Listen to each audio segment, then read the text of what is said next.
Hello po, magandang araw po sa inyong lahat. Welcome to my channel. Sa lahat ng OFW, mabuhay po tayo. Sa mga nasa Pilipinas, mabuhay din po kayo. At mag-ingat po tayo dyan.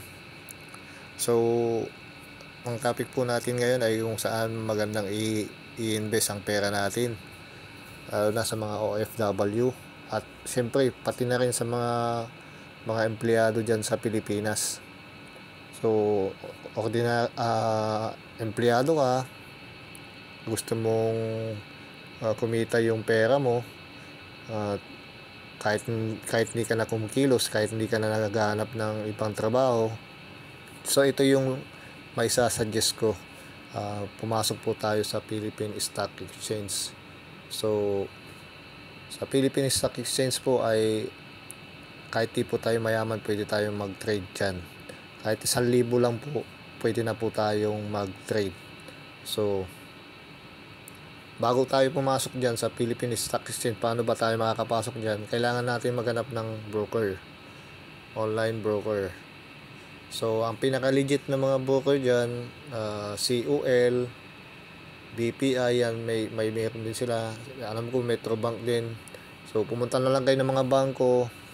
Kung may existing account na kayo ng bangko, mas maganda kung magbakasyon kayo, mag-open account kayo sa BPI or Metrobank, tsaka na lang kayo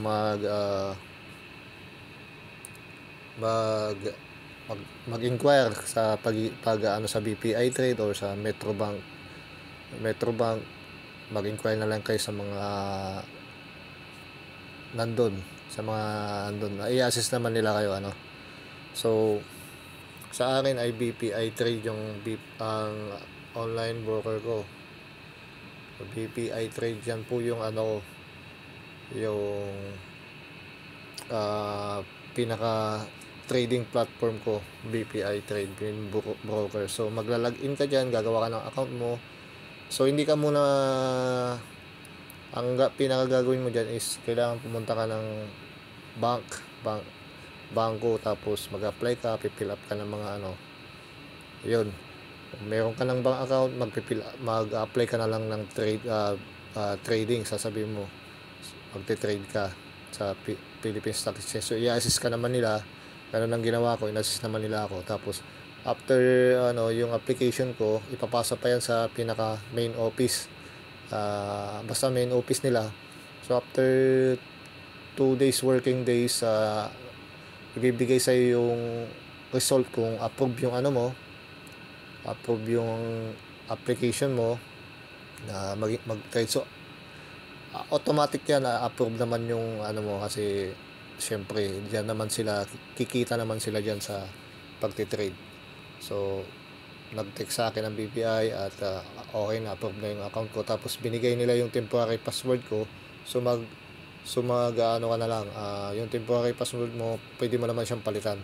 Yun, magla-login ka na lang, tapos i-login mo yung temporary password mo, ganyan. Madali na lang yan.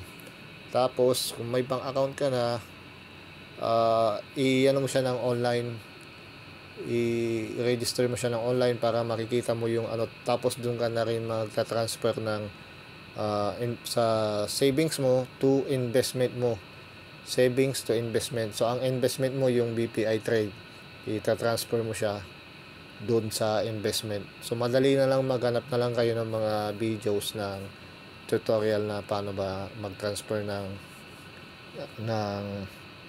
fund, savings papuntang sa inyong fund sa BPI Trade.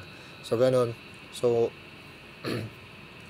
yun, maghanap tayo ng mga stocks. Kunwari nakapaglagay na kayo ng inyong pondo sa BPI Trade. Kunwari naglagay kayo ng 3,000 or 4,000 every sahod, kung magkano yung pera nyo na kaya nyo, may naitabi kayong 4,000 sobra. So ito, sample lang, invest rate.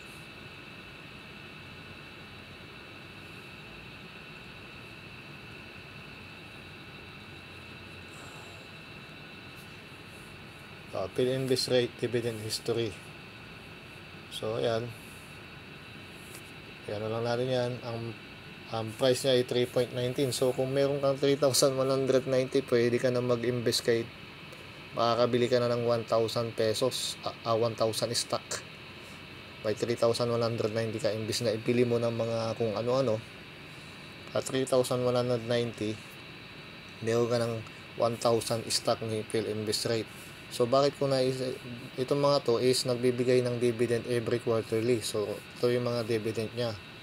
So ibig sabihin 4 na beses sa isang taon, 0.6 centavos. So pag may 1,000 pesos, may 3,190 ka, 3,190, bumili ka ng 1,000 stock niya, meron kang 60 pesos every quarterly. So nagbibigay, depende yan sa dami ng stock na bibili mo. So ikay na lang mag-compute. So 0.6, so may 1,000 stock ka, sa 3,190 pesos mo, may 1,000 stock ka na. So may 60 pesos ka every quarterly. Sa 4 na taon, magbibigay sa iyo ang Phil Invest sa 1,000 stock mo is 240 sa isang taon. So pag nilagay mo lang yan sa bangko, wala kang marireceive na kanyang kalaki. So ganun, kung mas malaki ang binili mo, mas malaki din matatanggap mo. So ganun ang kagandahan ng pag-i-invest. So habang tumatagal lumalaki yung pera mo nilalagay mo dyan, at pag inire-reinvest mo yon, mas lumalaki. Doon na papasok yung lumalaki na yung value ng pera mo. So ang ano lang naman nito is kailangan kung bumaba yung presyo niya at hindi mo naman kailangan ng pera, wag mo siya ibebenta kasi babalik naman yan sa taas. So wag mo siya ibenta kung bumaba, malulugi ka doon. Tapos nagbibigay naman siya sa iyo ng quarterly. Kung meron kang 10,000 stock nito, sa 32,000 may 10,000 stock ka. So every quarterly magbibigay na siya sa iyo ng 600 pesos every quarterly. So ganun. Pag ano pa tayo ng sample, si RFM dividend history. So si RFM dividend history, si RFM din is 4 na beses din, ano, so 2025, 2024, 4 na beses din. So quarterly din siya. So kung makikita nyo dito, record date, payment date, saka ex-dividend date. So explain ko tong ex-dividend date.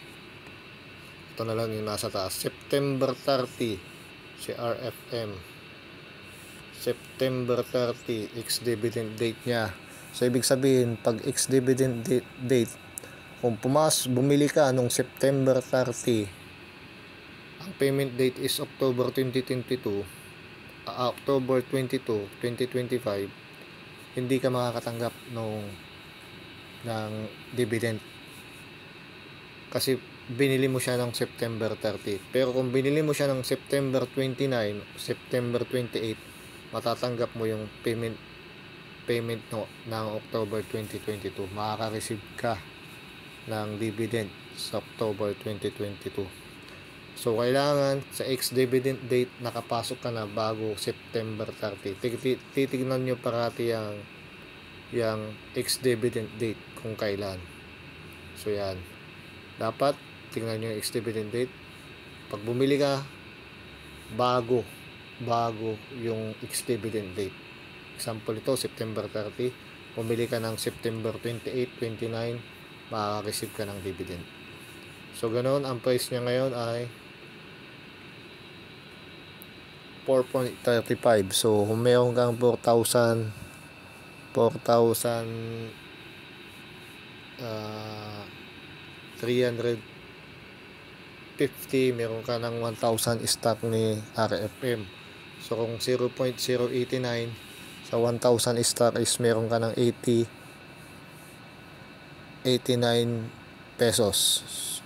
So meron ka ng 89 pesos. Tama ba kayo na mag-compute? Hindi, mahina po tayong mag-math. So may 4,350 ka, may 89 pesos ka na every quarterly. So madadagdagan mo pa yan. Kung every nagsasahod ka, dinadagdagan mo ng dinadagdagan, mas maganda. So yan, may risk din syempre, mababa din yung price niya. So tulad ng sinabi ko sa inyo, wag mo siya ibenta pag bumaba. Mas maganda yon kung titignan mo siyang as positive. Bumaba yung price, bumili ka, mas maraming stock yung mabibili mo kasi bumaba nga. Ang pinakamaganda nun is nagbibigay siya naman siya na every quarterly. So kailangan mag-research pa rin kayo, pag-aralan nyo pa rin. So ako is almost 1 year mahigit, ups and down ako, marami rin akong talo. So depende yan, at hindi nyo naman basta-basta maano yung parating panalo. So may talo, pero every time na natalo ka, may natututunan ka. So kung hanap mo ay extra income, hanap mo ay kumikita yung pera mo habang wala kang ginagawa, so ito yung masasuggest ko sa inyo. So kailangan pag-aralan nyo pa rin bago kayo pumasok dito. So hindi po pang mayaman ang Philippine Stock Exchange, kahit OFW or empleyado sa Pilipinas, maganda to habang bata pa mag-invest na tayo. So ibig sabihin, wag po nating ilagay sa isang company yung pera natin, para in case na pumagsak yung isang company, meron pa rin tayong isang sabi nga nila, wag natin ilagay yung lahat ng prutas natin sa isang basket. Para kung nabulok yung isa, meron ka pang 2 basket, 3 basket na mapagkukuhanan ng prutas. So ganun lang po. Maraming salamat. So paalam. Sana may na itulong po ang ating vlog ngayon. So maraming salamat po.